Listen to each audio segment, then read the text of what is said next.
Amén. Vamos a buscar en el Antiguo Testamento Jeremías capítulo 18, los primeros 6 versículos. Leo en el nombre del Padre, del Hijo y del Espíritu Santo. Así dice la Biblia. Palabra de Jehová que vino a Jeremías diciendo: levántate y vete a casa del alfarero, y allí te haré oír mis palabras. Y descendí a casa del alfarero, y he aquí que él trabajaba sobre la rueda, y la vasija de barro que él hacía se echó a perder en su mano, y volvió y la hizo otra vasija, según le pareció mejor hacerla. Entonces vino a mí palabra de Jehová diciendo: ¿no podré yo hacer de vosotros como este alfarero, oh casa de Israel? Dice Jehová. He aquí que como el barro en la mano del alfarero, así sois vosotros en mi mano, oh casa de Israel. Pueden sentarse. Vamos a hacer una nota de introducción del Antiguo Testamento y otra de introducción del Nuevo Testamento. En el Antiguo Testamento vamos a aclarar la palabra siervo. ¿A qué se refiere siervo? La palabra en hebreo bíblico es Ebed, E-B-E-D, Ebed, y traducida al castellano es siervo, esclavo, sirviente. Por vez primera aparece en el libro de Génesis, en el capítulo 9, en el versículo 25. Yo voy a leer. Y dijo: maldito sea Canaán, siervo de siervos será a sus hermanos. Ahí siervo es traducción de Ebed. Ebed, o sirviente, o siervo, o esclavo, tiene 3 connotaciones y vamos a hacerlo enseguida. Primero, un Ebed, un siervo, podía comprarse con dinero. Por ejemplo, Éxodo 12:44 dice: mas todo siervo humano comprado por dinero comerá de ella, que lo hubieres circuncidado. Así que se podían comprar con dinero. Número 2, Ebed podía ser asalariado, podía recibir un salario. Primera de Reyes 5:6 dice: manda pues ahora que me corten cedros del Líbano, y mis siervos estarán con los tuyos, y yo te daré por tus siervos el salario que tú dijeres. Es el mensaje de Hiram a Salomón cuando éste estaba construyendo el templo y la casa del rey. Y número 3, el término Ebed también se utilizaba entre los antiguos israelitas para expresar humildad y cortesía al dirigirse a un superior. Por ejemplo, en Génesis 18:3 leemos: y dijo: Señor, si ahora he hallado gracia en tus ojos, te ruego que no pases de tu siervo. En el diálogo sostenido entre el hermano Abraham y el Dios Todopoderoso. Hay una traducción bíblica, hay una versión bíblica que se denomina la de los 70 o la Septuaginta. Esa versión es la primera de la cual tenemos recuento, que tradujo del hebreo al griego bíblico. Supuestamente Jesús utilizó esa versión, la Septuaginta o versión de los 70.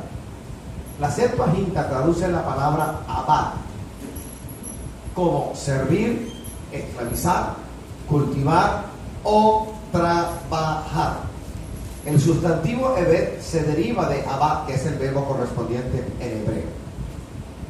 La Septuaginta traduce abad y todos sus sustantivos mediante 7 raíces griegas que le dan al término la diversidad de matices. Por ejemplo, uno que aparece en griego bíblico es doulos, servidor, doulos, que es muy utilizado en el Nuevo Testamento. Sigamos en el Antiguo Testamento. Ningún siervo, ningún Ebed era un hombre libre, no lo era. Estaba sujeto a la voluntad y a la orden de su amo.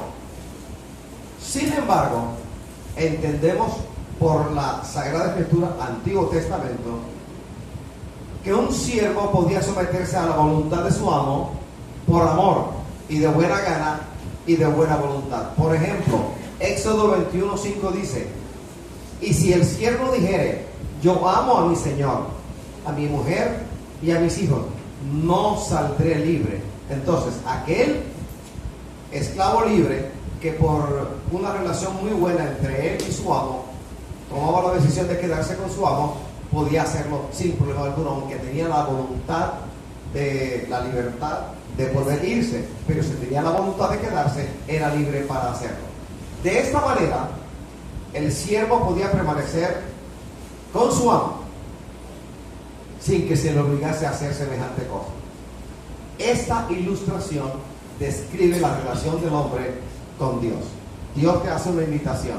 Dios no toma por la solapa o por el cuello, por la corbata a ninguna mujer, a ningún hombre y lo obliga a venir a sus pies, sino que Él, con amor, con brazo extendido, se revela a todo hombre, a toda mujer, porque el Señor no hace acepción de personas. Él no quiere a unos más de lo que quiere a los demás, sino que por todos, el Señor en la cruz del Calvario murió. Su muerte expiatoria incluyó a toda la humanidad. Sin embargo, yo sé, y tú también, que toda la humanidad no se rige por los principios bíblicos, por los principios de la Sagrada Escritura. Pero eso es asunto de cada uno. El hecho es que el Señor ha extendido su diestra hacia nosotros.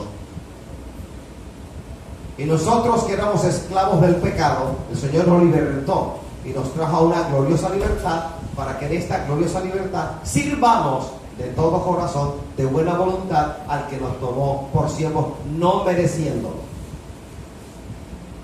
Hagamos una nota en el Nuevo Testamento. Barro. La palabra en ese idioma es pelos, tal cual suena, pelos.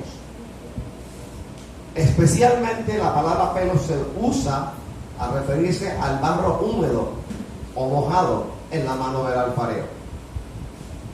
Por ejemplo, Juan 9:6 dice: dicho esto, escupió en tierra e hizo lodo con la saliva y untó con el lodo los ojos del cielo. Otro ejemplo, Romanos 9:21: o no tiene potestad el alfarero sobre el barro, para hacer de la misma masa un vaso para honra y otro para deshonra. Y esto significa no que el Señor hace acepción de personas, no que escoja a uno para condenarlo y a otro para salvarlo, no, sino que a todo el mundo Él le da la oportunidad. La palabra del Señor es bendición para el que la acepta, pero maldición para el que la rechaza. La palabra del Señor, el Evangelio, es vida para el que lo acepta y sigue, y muerte para aquel que lo rechaza. La misma palabra tiene un efecto doble de vida o de muerte, pero no depende de la palabra, depende de la decisión del hombre. Depende de la decisión de usted y la decisión mía. No depende del Señor. El Señor no quiere que el impío se pierda, sino que proceda al arrepentimiento y venga a los pies de Cristo. Y encima de todo, entendemos que el Señor le dio al hombre libertad de voluntad o libre albedrío, que yo sé que hay algunos que lo niegan, pero el libre albedrío o libertad de voluntad es algo de lo cual está hecho el hombre, y tomamos la decisión para lo uno o para lo otro. Alabados al Señor. Entonces, pelos especialmente se usaba que usaba el alfarero, el lodo húmedo, el barro humedecido para ese propósito. Alabados al Señor. Entonces, específicamente en Romanos 9:21 tenemos la idea de la potestad del alfarero sobre el barro, es decir, las prerrogativas de Dios en su trato con los hombres. En la relación Dios-hombre, ¿quién es el que necesita redención? El hombre. En la relación Dios-hombre, ¿quién es el pecador? El hombre. Entonces, como el hombre es el reo de muerte, el pecador, ¿a quién le toca obedecer qué cosa? No le corresponde al hombre imponer sus condiciones, sino aceptar el amor de Dios y proseguir al blanco. En la relación hombre-Dios, Dios es el que tiene sus prerrogativas, el que impone al hombre su pacto, y le toca al hombre aceptar las condiciones del pacto del Dios Todopoderoso. Así que ni tú ni yo podemos ser tan arrogantes de querer decir al Señor cómo Él tiene que hacer las cosas o cómo nos gustaría que Él hiciera las cosas, sino nos toca aceptar el paquete del Evangelio. El Evangelio, las cosas que nos gustan y las cosas que nos disgustan. Porque en la palabra hay, en la Sagrada Escritura hay versículos que a usted no le gustan y procura no leer. Y hay otros versículos que son los de siempre, los que usas, los que escribes y los que usas al orar. Pero hay otros versículos que no son de tu agrado. Y la Sagrada Escritura, dice Pablo, es toda la Escritura es inspirada por Dios y útil para enseñar, redarguir, corregir e instruir. Así que lo bueno, lo feo y lo malo está contenido en la palabra, para que tú aprendas, para que yo aprenda. Y el viejo error de Israel está escrito, condensado en la palabra, para que nosotros no imitemos el mal ejemplo ajeno. Alabados al Señor. Ahora sí vamos a entrar en el mensaje. Conocí un grupo de hermanos que cuando otros hermanos necios los veían entrar a la iglesia o llegaban al lugar donde había una campaña evangelística, los necios al ver a los otros llegar y decían: ahí vienen los siervos de Jehová, en particular uno, ahí viene el siervo de Jehová. Y este hombre, por la misericordia del Señor, la camisa no se le reventaba porque el pecho se le hinchaba, porque le encantaba que le dijeran siervo. Pues bien, la palabra siervo significa esclavo, sirviente. ¿Eres siervo del Señor? Sujeto al Señor. No te sujetas al Señor. ¿Quién te dice que tú eres siervo? Si tú no te sujetas a ninguno, ni a tu propia sombra. El concepto de siervo, del cual tanto hablamos, es más como el concepto de el barro en las manos del alfarero. De hecho, ¿de dónde sacó el Señor? ¿De dónde hizo? ¿De qué material se valió para hacer Aish al hombre? Del material que ella había hecho. De la tierra. Del polvo de la tierra lo sacó y lo levantó. Entonces, con el barro tienen que ocurrir dos cosas. Primero, tiene que ser moldeado. Es decir, el barro escogido por el alfarero tiene que responder al alfarero para que el alfarero haga con el barro el objeto que el alfarero quiera llevar a cabo. ¿Qué más debe ocurrir con el barro? Tiene que permanecer en las manos del alfarero. Cuando el alfarero ha moldeado la vasija de barro, por ejemplo, la vasija por sí misma no puede hacer absolutamente nada. ¿Qué es una vasija colocada en un estante? No sirve para nada, allí está vacía, sin uso. Y cuando el Señor te llamó a ti, te ha enseñado y te repite hoy, te recuerda hoy que debes ser moldeado y debes permanecer en las manos del Señor. Si no eres moldeado por el Señor, no estás preparado para la buena obra que el Señor ha puesto delante de ti. Moldeado. ¿Y sabes de qué estoy hablando? De tu hermoso carácter, de tu bello modo de ser,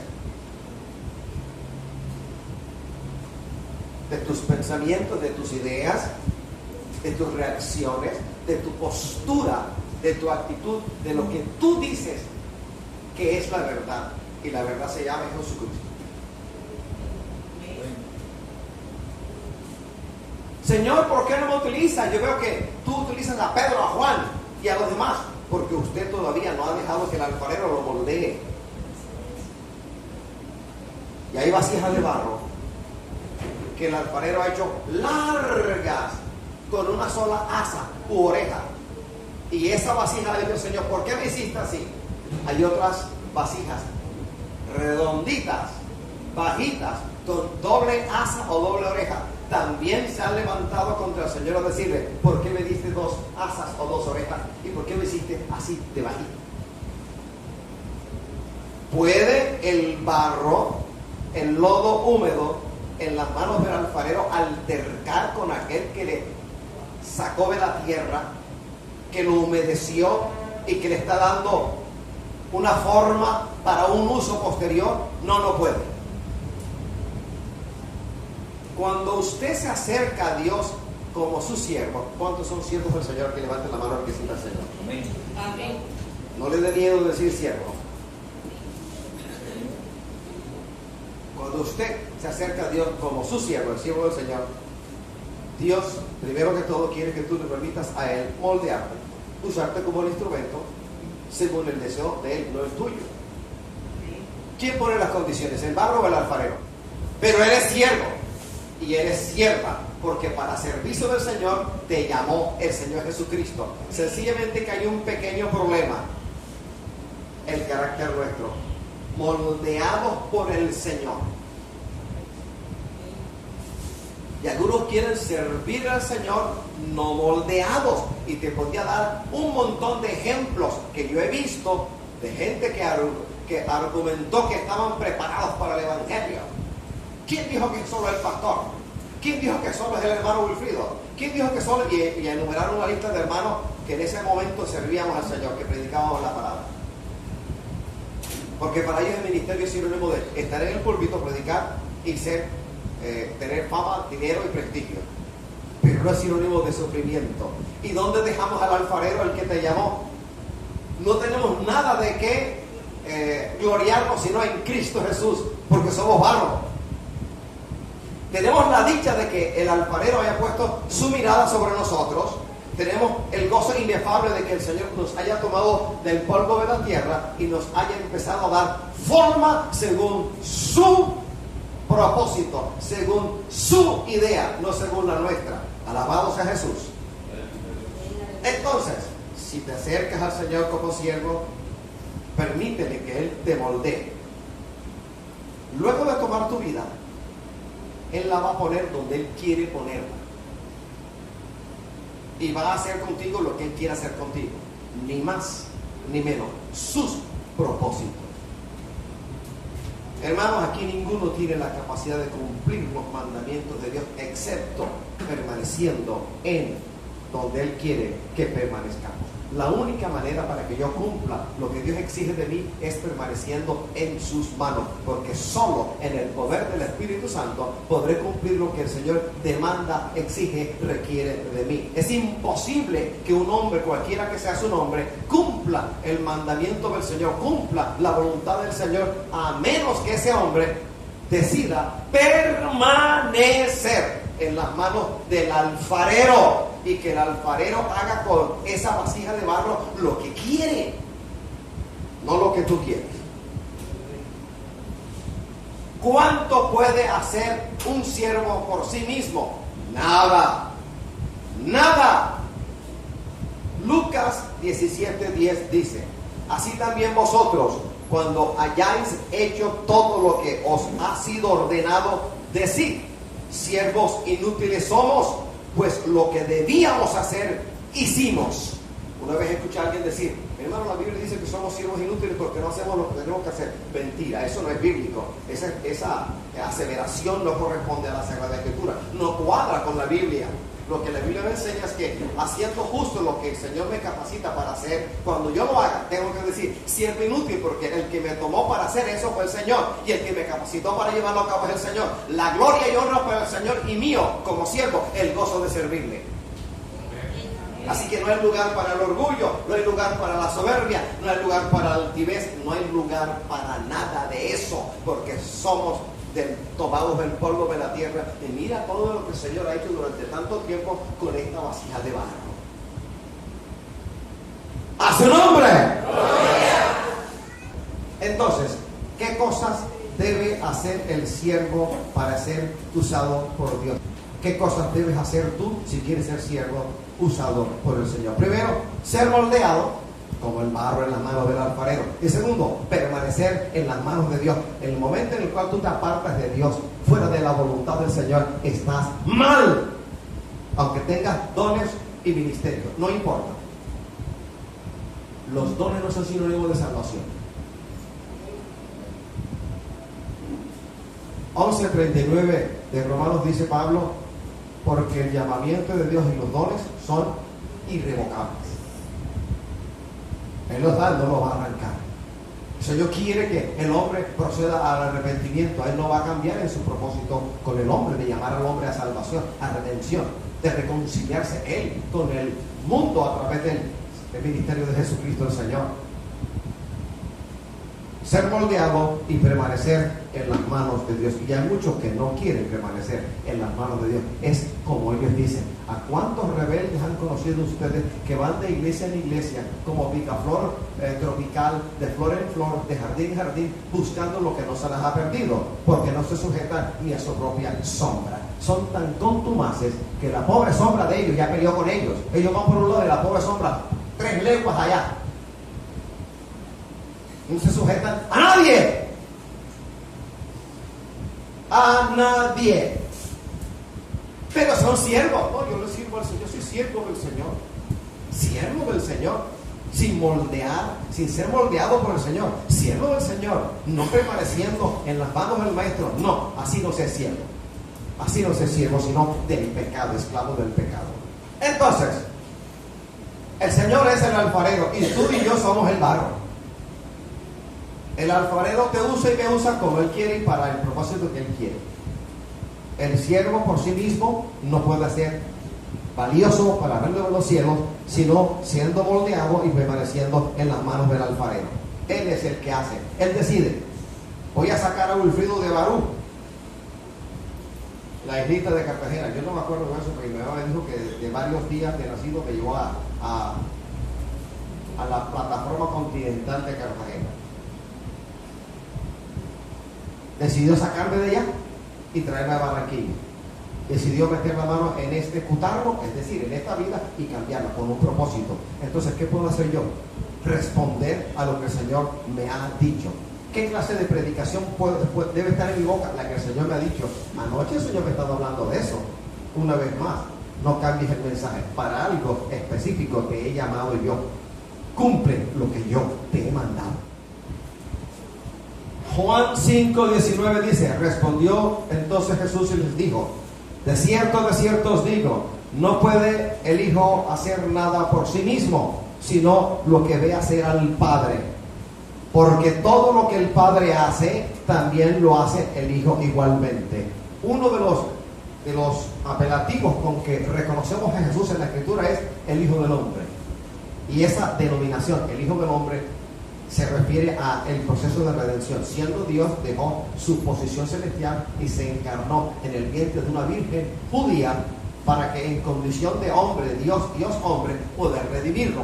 Y se sujetó a todo, en todo, al Padre. Nunca hizo nada que el Padre no pusiese delante de él. Cuando uno lee los evangelios sinópticos, uno lee acerca de los encuentros que gente judía y no judía tuvo con Jesús.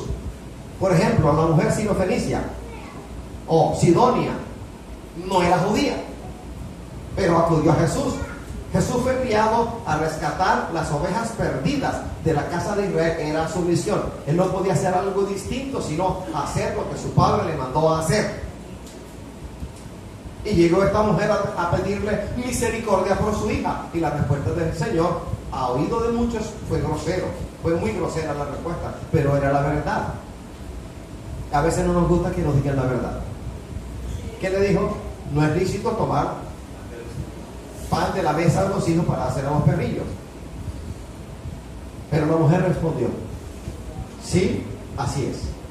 Pero aún de las migajas que caen de la mesa de los hijos, comen los perrillos. Y esa palabra fue para Jesús señal de que el Padre había enviado a la sirofenicia ante él, una no judía. Del centurión que tenía su siervo estaba gravemente enfermo, envió primero una comisión de judíos que hablaron con Jesús, y estos le dijeron al maestro: él merece que tú lo ayudes, porque no es amigo de nuestra nación y nos hizo construir una sinagoga. Y no conforme a esto, de camino a la casa del centurión, envió otra comisión, ya no de ancianos judíos, sino de siervos de romanos.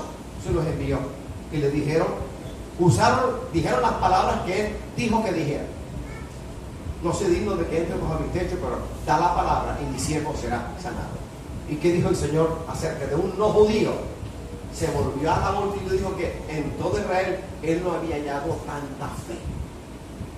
Entonces, cuando Jesús, el siervo sufriente, como lo presenta Isaías, En su primera venida vino a sufrir, vino a pagar el precio, vino a servir a la humanidad. Él no hizo nada diferente de lo que el Padre le mandó a hacer.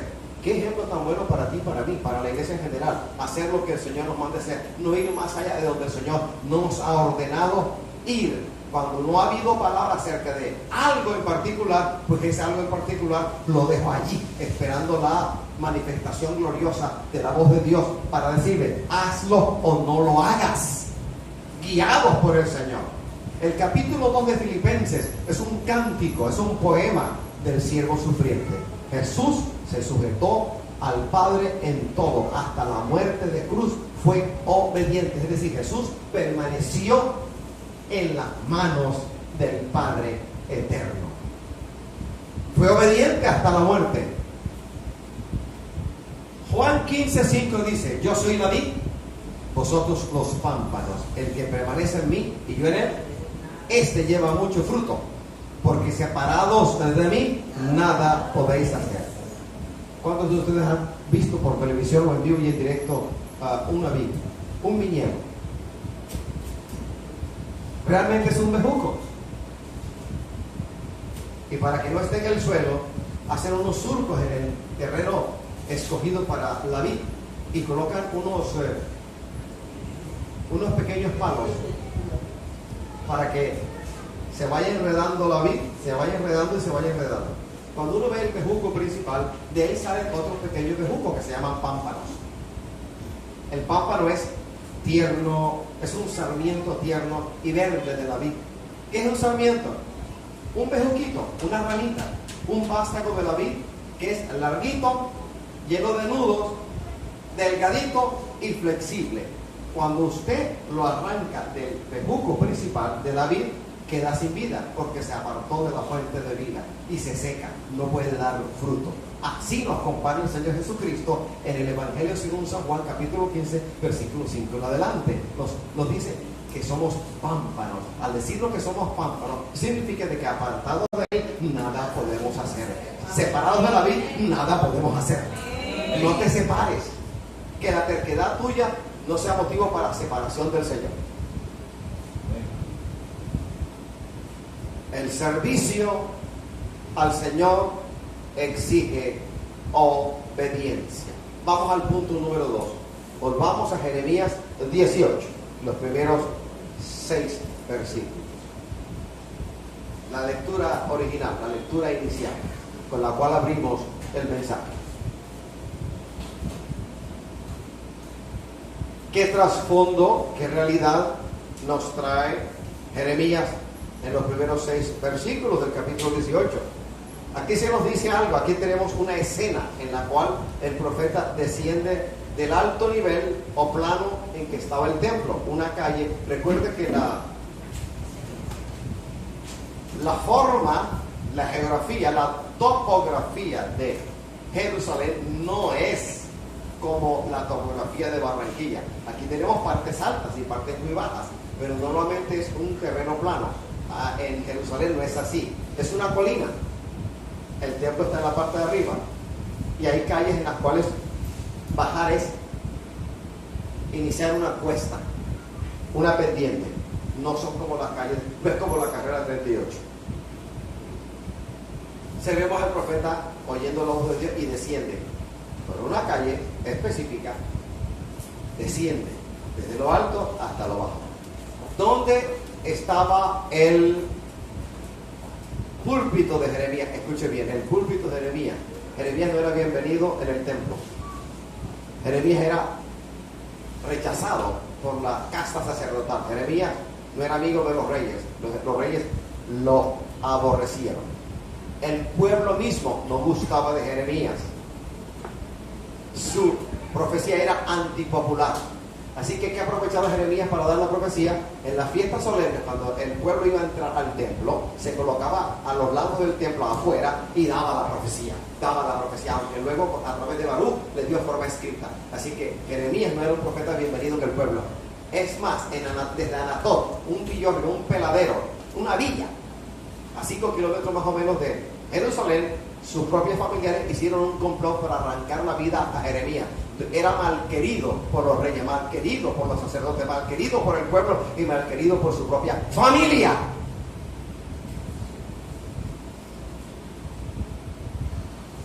Llegó desde la parte de arriba de esa calle hasta la parte de abajo de la calle a ver qué estaba ocurriendo en el taller de alfarería de un alfarero conocido en ese entonces. Allí llegó al taller y vio al alfarero en un torno. El torno tenía dos ruedas, la rueda horizontalmente colocada, no verticalmente, una encima de la otra. La de abajo era la más grande, la de arriba, obvio, la más pequeña. Con uno de sus pies hacía girar la rueda de abajo, la más grande, la inferior, y con las manos moldeaba en la rueda de arriba, la más pequeña, la vasija que él quería hacer, el vaso que él quería hacer. Originalmente las ruedas eran de piedra. También sabemos que muchos tornos eran hechos de cierto tipo de madera. En el versículo 6 dice: no podré yo hacer de vosotros como este alfarero, oh casa de Israel, dice Jehová. He aquí que como el barro en la mano del alfarero, así sois vosotros en mi mano, oh casa de Israel. Si el alfarero, una simple, mera criatura, tiene facultad de arrojar a un lado el vaso echado a perder y darle la forma que él quiera, Dios, que es el divino alfarero, ¿no puede hacer con tu vida y con la mía lo que él quiera? ¿No puede moldearnos? ¿No puede hacer con nosotros lo que él desee? Porque lo que él desea hacer contigo tiene un propósito santo. Dios nunca da puntada sin dedal. Y según este dicho costeño, significa que el Señor, cuando llama a una vida, le está llamando para que le sirva. Para que le sirva. Sin excepción. ¿Dónde le podemos servir? Averígualo, ora, ayuna, vigila y pregunta: Señor, ¿qué quieres de mí? Porque a todos sin igual, en la iglesia, sin igual, los ha llamado el Señor a que le sirvan. Sin excepción. Así que no diga que los siervos del Señor son el pastor y la pastora y los que sirven aquí, porque usted también es siervo del Señor. Usted es esclavo del Señor. Usted es sirviente del Señor. El Señor te llamó, te está moldeando, está tratando con tu salvaje, desértico, montañés modo de ser. Isaías 45:9. Ojalá escuches con atención.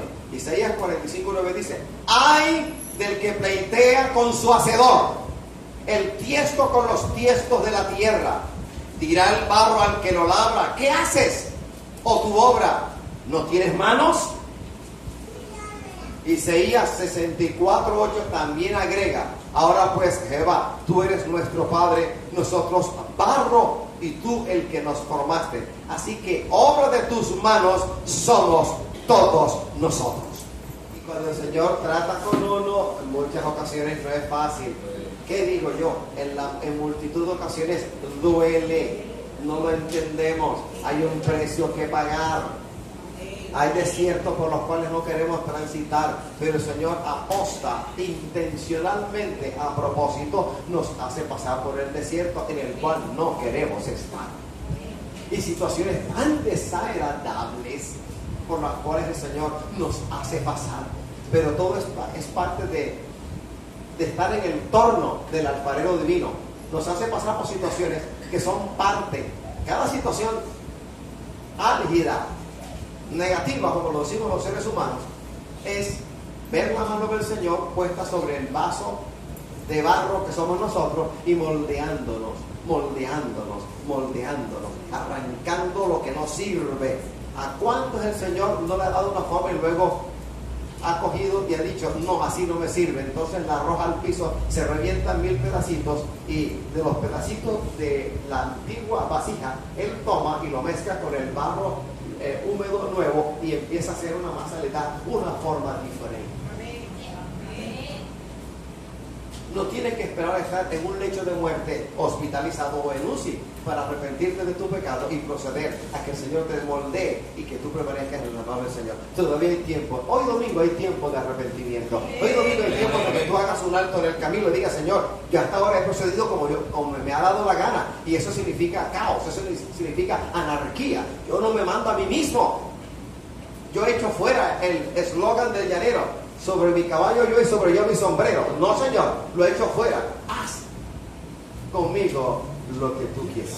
Amén. Hay un coro viejo que dice: dame la forma que tú quieras porque tú eres el alfarero. ¿Se acuerdan de ese coro? Y hay muchos coros que hablan del alfarero y el barro. Unos de gozo, otros de profunda adoración al Padre Eterno, pero eres barro. Yo soy barro, lodo húmedo que el Señor necesita para dar la forma que Él quiera. No lodo seco que no tiene forma, sino lodo húmedo, pelos en griego bíblico, dándote la forma y tú tercamente que no. Señor, ¿por qué me haces alto? Yo quiero ser bajito. ¿Por qué me haces bajito? Yo quiero ser alto. ¿Por qué me haces gordito? Yo quiero ser flaco. Yo no quiero ser flaco. Dame una forma gordita. ¿Qué quejas? Hoy domingo es tiempo de que te arrepientas de tu pecado, porque eso es un pecado. Impedir al Señor que haga contigo lo que Él quiere es un pecado. Vamos al punto 3 del mensaje. Vamos a leer Primera de Reyes 18. Voy a leer. Desde el 16 voy a leer. Dice, entonces Abdías fue a encontrarse con Acab y le dio el aviso. Y Acab vino a encontrarse con Elías. Cuando Acab vio a Elías, le dijo, ¿eres tú el que turbas a Israel? Y él respondió, yo no he turbado a Israel, sino tú y la casa de tu padre, dejando los mandamientos de Jehová y siguiendo a los Baales. Envía pues ahora y congrégame a todo Israel en el monte Carmelo, y los 450 profetas de Baal y los 400 profetas de Acera que comen en la mesa de Jezabel. Entonces Acab convocó a todos los hijos de Israel y reunió a los profetas en el monte Carmelo. Y acercándose Elías a todo el pueblo dijo, ¿hasta cuándo claudicaréis vosotros entre dos pensamientos? Si Jehová es Dios, seguidle, y si Baal, id en pos de él. Y el pueblo no respondió palabra. Y Elías volvió a decir al pueblo, solo yo he quedado profeta de Jehová, mas de los profetas de Baal hay 450 hombres. Dénselos pues 2 bueyes, y escojan ellos uno y córtenlo en pedazos y pónganlo sobre leña, pero no pongan fuego debajo. Y yo prepararé el otro buey y lo pondré sobre leña, y ningún fuego pondré debajo. Invocad luego vosotros el nombre de vuestros dioses, y yo invocaré el nombre de Jehová, y el Dios que respondiere por medio de fuego, ese sea Dios. Y todo el pueblo respondió diciendo, bien dicho. Entonces Elías dijo a los profetas de Baal, escogeos un buey y preparadlo vosotros primero, pues que sois los más, e invocad el nombre de vuestros dioses, mas no pongáis fuego debajo. Y ellos tomaron el buey que les fue dado y lo prepararon, e invocaron el nombre de Baal desde la mañana hasta el mediodía, diciendo, Baal, respóndenos. Pero no había voz ni quien respondiese. Entre tanto, ellos andaban saltando cerca del altar que habían hecho. Y aconteció al mediodía que Elías se burlaba de ellos diciendo, gritad en alta voz, porque Dios es. Quizá está meditando, o tiene algún trabajo, o va de camino, tal vez duerme, y hay que despertarle. Y ellos clamaban a grandes voces, y se sajaban con cuchillos y con lancetas conforme a su costumbre, hasta chorrear la sangre sobre ellos. Pasó el mediodía y ellos siguieron gritando frenéticamente hasta la hora de ofrecerse el sacrificio, pero no hubo ninguna voz, ni quien respondiese, ni escuchase. Entonces dijo Elías a todo el pueblo, acercaos a mí. Y todo el pueblo se le acercó, y él arregló el altar de Jehová que estaba arruinado. Y él arregló el altar de Jehová que estaba arruinado. Y tomando Elías 12 piedras, conforme al número de las tribus de los hijos de Jacob, al cual había sido dada palabra de Jehová diciendo: Israel será tu nombre, edificó con las piedras un altar en el nombre de Jehová. Después hizo una zanja alrededor del altar en que cupieran 2 medidas de grano. Preparó la leña y cortó el buey en pedazos y lo puso sobre la leña. Y dijo: llenad 4 cántaros de agua y derramadla sobre el holocausto y sobre la leña. Y dijo: hacerlo otra vez, y otra vez lo hicieron. Dijo aún: hacerlo la tercera vez, y lo hicieron la tercera vez. De manera que el agua corría alrededor del altar y también se había llenado de agua la zanja. Cuando llegó la hora de ofrecerse el holocausto, se acercó el profeta Elías y dijo: Jehová Dios de Abraham, de Isaac y de Israel, sea hoy manifiesto que tú eres Dios en Israel y que yo soy tu siervo, y que por mandato tuyo he hecho todas estas cosas. Respóndeme, Jehová, respóndeme, para que conozca este pueblo que tú, oh Jehová, eres el Dios, y que tú vuelves a ti el corazón de ellos. Entonces cayó fuego de Jehová y consumió el holocausto, la leña, las piedras y el polvo, y aún lamió el agua que estaba en la zanja. Viéndolo todo el pueblo, se postraron y dijeron: Jehová es el Dios, Jehová es el Dios. Entonces Elías les dijo: prended a los profetas de Baal, para que no escape ninguno. Y ellos los prendieron, y los llevó Elías al arroyo de Sison, y allí los degolló.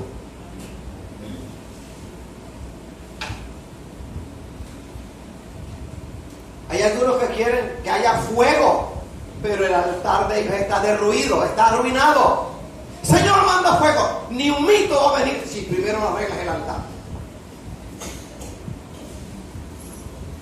Derruido, arruinado. Reptiles y de cuanta inmundicia en muchas vidas.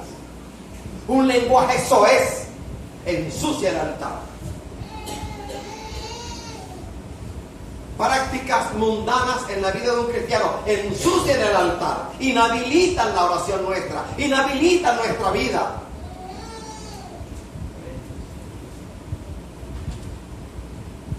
¿Y qué cantidad de gente hay en las iglesias cristianas evangélicas sobre la faz de la tierra que así anda, en medio de 2 pensamientos, como Israel en los tiempos de Elías? Servían a Jehová, sabían que sus antecesores habían visto la gloria de Jehová desde que la mano de Jehová se extendió para sacarlos de la dura esclavitud en Egipto, y cómo los había introducido en la tierra que fluía leche y miel. Pero dejaron eso a un lado, se olvidaron del mandamiento de Jehová, y en la tierra prometida, en Canaán, conocieron otras tribus, otros pueblos, y prohijaron de esos pueblos costumbres que el Señor no les había dado a enseñar. Entre 2 pensamientos, como muchos: ¿voy a la iglesia o no voy a la iglesia? ¿Sigo al Señor o me quedo en el mundo? Entre 2 pensamientos. Y tú no tienes ni idea del peligro que hay cuando un ser humano que ha conocido al Señor está entre 2 pensamientos. El hecho de estar entre 2 pensamientos te inhabilita, te paraliza, te hace incómodo y te hace no deseable a los ojos del Señor. Estar en medio de 2 pensamientos es ser tibio, y la tibieza la abomina el Dios que tú dices que es tu Dios. O somos del Señor o somos contra el Señor. El que conmigo no es, contra mí es. El que conmigo no recoge, desparrama. O con el Señor o en contra del Señor, con todo lo que esto significa. Entre 2 pensamientos. Un pueblo que había conocido la gloria de Jehová estaba ahora en 2 pensamientos: postrados, alienados, enajenados, paralizados, tibios, sin saber qué hacer, jugando con su vida, jugando con su propia vida y con la vida de su familia. Hay muchos que hablan de Elías, dicen, así como Elías el fuego, como si Elías hubiese sido Dios. Elías nunca fue Dios. Elías era un hombre sujeto a pasiones como tú y como yo, pero fue un siervo que se quedó siendo moldeado en la mano del Señor y estuvo dispuesto a hacer la voluntad del Señor. Fue moldeado por el Señor para una obra y permaneció en la mano del Señor. Aparte de Elías, dice la Escritura en este libro que había 7,000 hombres que el Señor sabía que no habían doblado sus rodillas ante Baal ni dieron su boca para besar a los Baales. Había un remanente. La mayoría no, la minoría. Hablemos de Elías entonces. Vamos a resumir este ejemplo de un siervo que permaneció moldeado en la mano del Señor y se quedó allí con el Señor. Primero, Elías era un simple siervo de Dios. En el monte Carmelo había 450 profetas de Baal y 400 de Acera. La mayoría lo superaban. Número 2. ¿Qué prueba propuso Elías para demostrar quién era el verdadero Dios? La prueba propuesta es: el Dios que responda por fuego sea Dios sobre Israel. Número 3. ¿Qué hizo Elías con el altar de Dios? Lo arregló. Hay algunos que se vuelan en el pasaje y van al fuego, pero antes del fuego ocurrió algo. Arregló el altar. Una pregunta: ¿cómo está tu altar? No me responda. Responde el Señor, que sí sabe cómo está tu altar. ¿Cómo está el altar?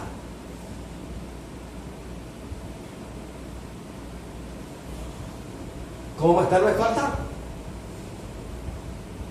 ¿Qué hablamos? ¿Con quién hablamos? ¿En qué andamos? ¿Qué meditamos? ¿Qué decisiones hemos tomado sin consultar al Señor? ¿Nos sujetamos o no nos sujetamos?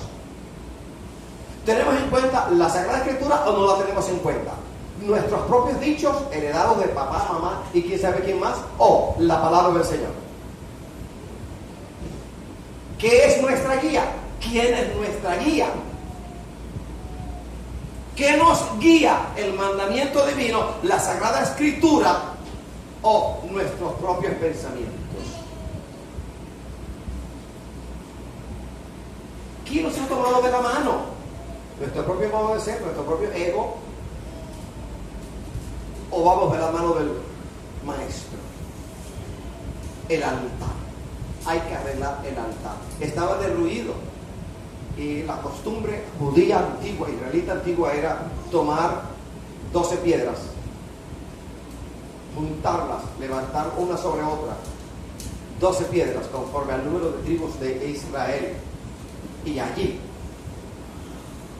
hacer un holocausto, preparar el altar y presentar un sacrificio a Jehová, el Dios de los ejércitos, el Dios todopoderoso.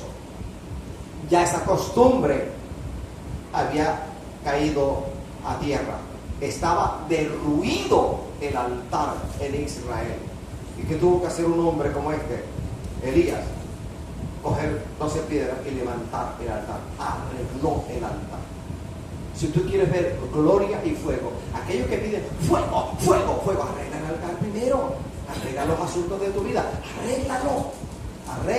Porque sin altar arreglado no hay fuego. Ni humito va a haber. Cuarto, ¿de quién fue la iniciativa de lanzar el desafío? De Dios, no de Elías. Elías cumplió lo que se le mandó, hizo lo que se le ordenó. La iniciativa la tomó Dios mismo. Gracias, Señor. Aleluya. Amén. Número 5. ¿Qué pensaba demostrar?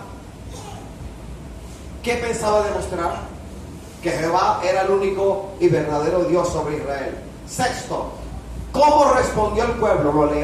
Lo leímos en el versículo 24. Al final el pueblo dijo: bien dicho. Al pueblo le pareció espectacular, espléndido que Elías hubiese dicho: el Dios que responda por fuego, ese sea Dios. Dijeron: bien dicho. Imagínate la condición de este pueblo.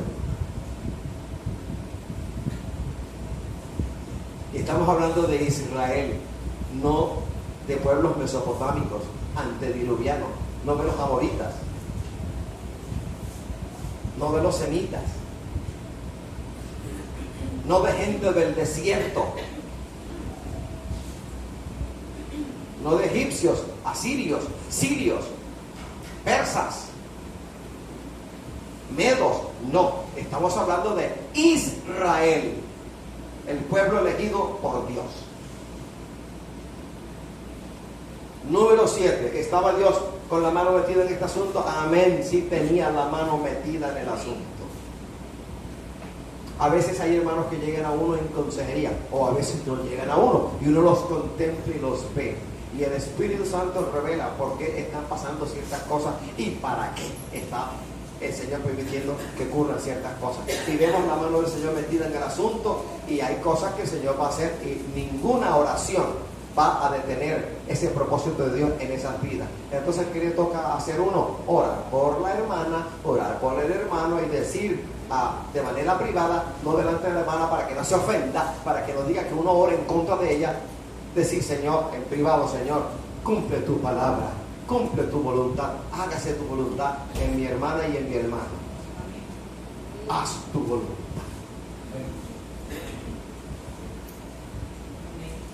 Número 8, ¿cuál fue la tarea, el oficio de Elías en este evento? Cumplir todo lo que Dios le ordenó hacer. Una pregunta para ti: ¿estás haciendo todo lo que Dios te ha enseñado que hagas, o hay cosas que ya dejaste de hacer?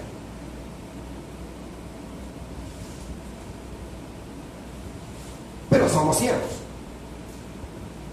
Elías arregló el altar. Tenía que estar arreglado el altar, tenía que estar él con Dios, y tenía que hacer lo que se le mandó, para que luego la prueba hubiese sido hecha, fuego de Jehová. Estaba actuando no por iniciativa propia, estaba actuando por mandato de Dios. Y aquí me quiero detener. Elías estaba actuando por mandato divino, no por mandato humano. No era su voluntad, no era su decisión, fue la decisión del alfarero que lo tomó por cierto. Cuando uno está en la iglesia, cualquiera que sea el nombre de la iglesia de Jesucristo en general, hay dos caminos. Uno, hacer lo que uno quiere, y otro, hacer lo que el Señor te ha mandado a hacer. Cuando uno quiere hacer la voluntad del Señor, ya de hecho está metido en líos. Pero bienvenidos los líos en tanto el Señor esté conmigo. Abrir una obra como ministerio restaurante luego fue difícil.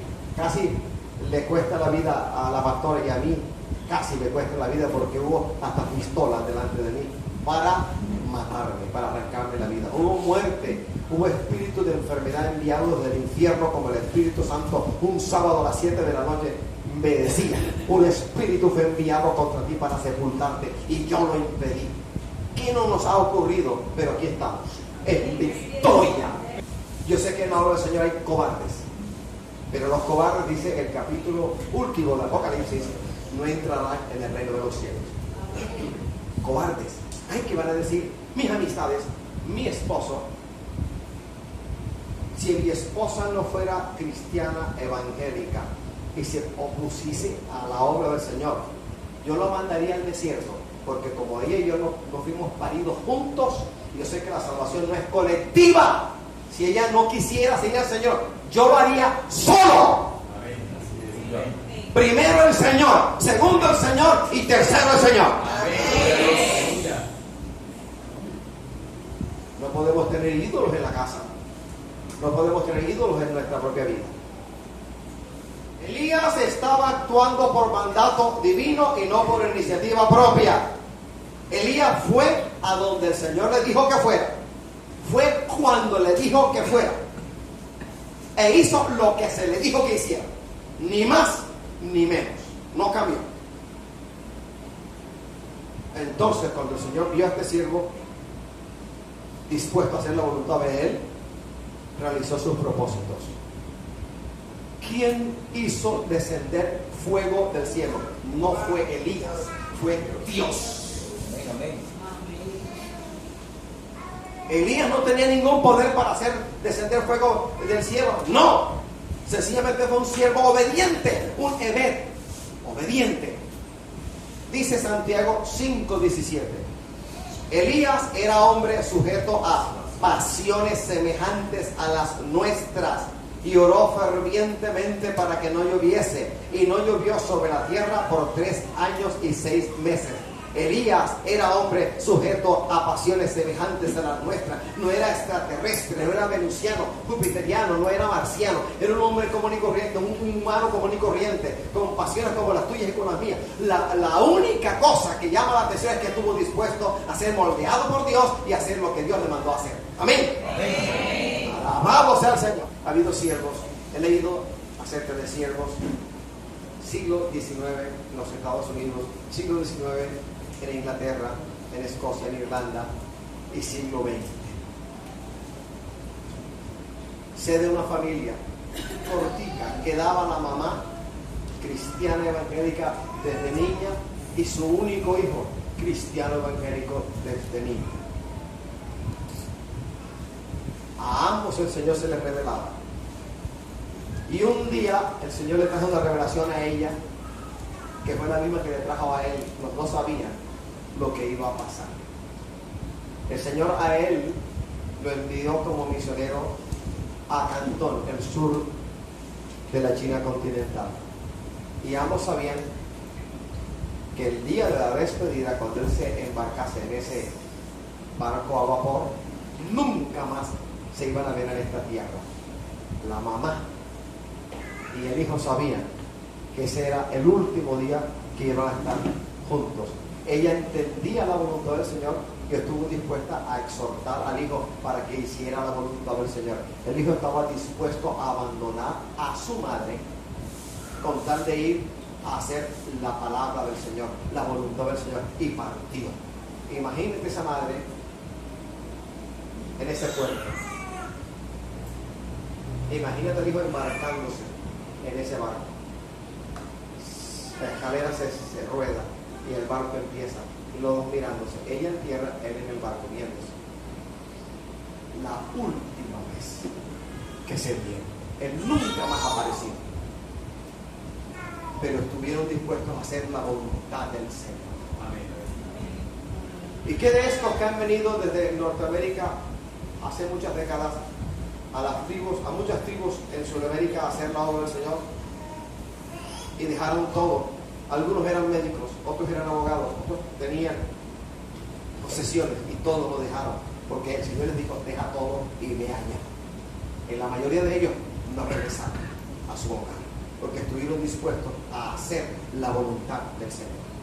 Una pregunta entre nosotros: ¿qué sacrificio te ha pedido el Señor que no hayas podido llevar a cabo? ¿Qué sacrificio te ha pedido el Señor? ¿Qué ajuste te ha pedido el Señor que no puedas hacer? Porque no te ha pedido que abandones la familia, no te ha pedido que vayas al tapón del Darién, la frontera entre Panamá y Colombia, no te ha pedido que vayas a ningún país en el sudeste asiático, no te lo ha pedido. Lo que te ha pedido es ser fiel en la oración, ser fiel en el respaldo a la iglesia en la cual te puso el Señor. Yo no, porque yo no te saqué de tu casa, no te saqué, no te conocía. Fue el Espíritu Santo que te trajo aquí. ¿Qué sacrificio tan grande es el que tienes que hacer para hacer la voluntad del Señor?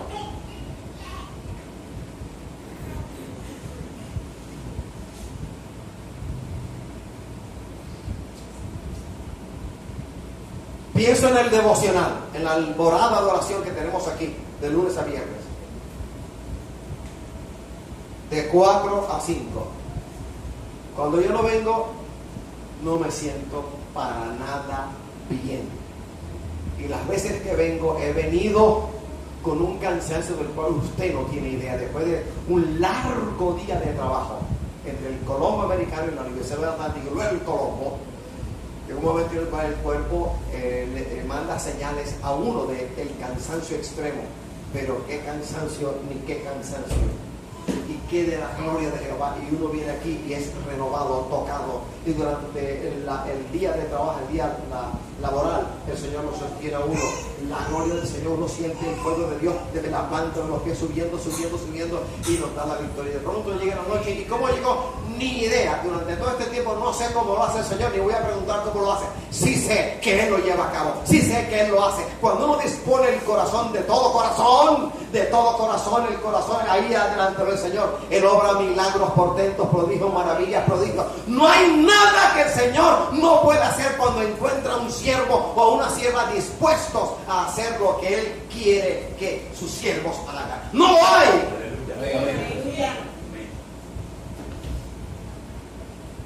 Y por último, ¿quieres tú de veras, realmente quieres tú ser un siervo de Dios? Vamos a leer la Biblia.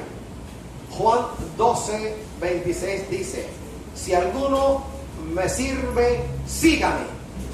Y donde yo estuviere, allí también estará mi servidor. Si alguno me sirviere, mi Padre le honrará. Y esta es la palabra. Llegamos a conocer a Dios por experiencia. ¿Sabes cuándo? Cuando le obedecemos y Él empieza a realizar a través de nosotros y en nosotros su obra. Juan 15, 7 dice: si permanecéis en mí y mis palabras permanecen en vosotros, pedid todo lo que queréis y os será hecho. Así que la exhortación es triple. Y con esto concluyo. Póngase de pie.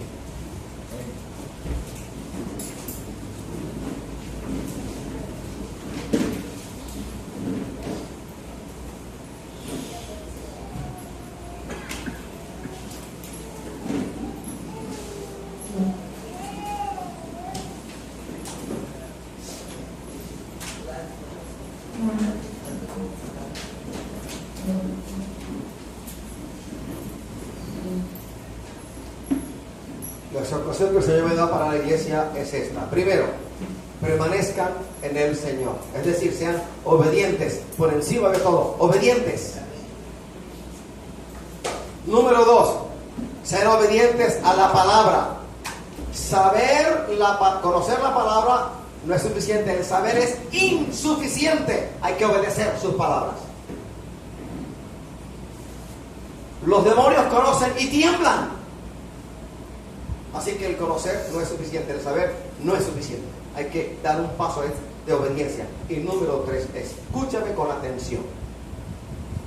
Y voy a procurar masticar esto. La presencia de sus palabras en nosotros asegura que haya armonía entre lo que le pedimos a Él y la voluntad divina. A veces lo que pedimos está en contra de su divina voluntad. Por eso la palabra debe ser lo que es lámpara a nuestros pies, lumbrera al camino. A veces pedimos cosas que ignoramos y ahí está en la palabra. No le damos a la palabra el rol que ella tiene en nuestra vida. Y cuando un siervo, o que se dice ser siervo, o una sierva, o que se dice ser sierva, no le da la importancia a la palabra escrita, revelada, el Señor no le da importancia a ella.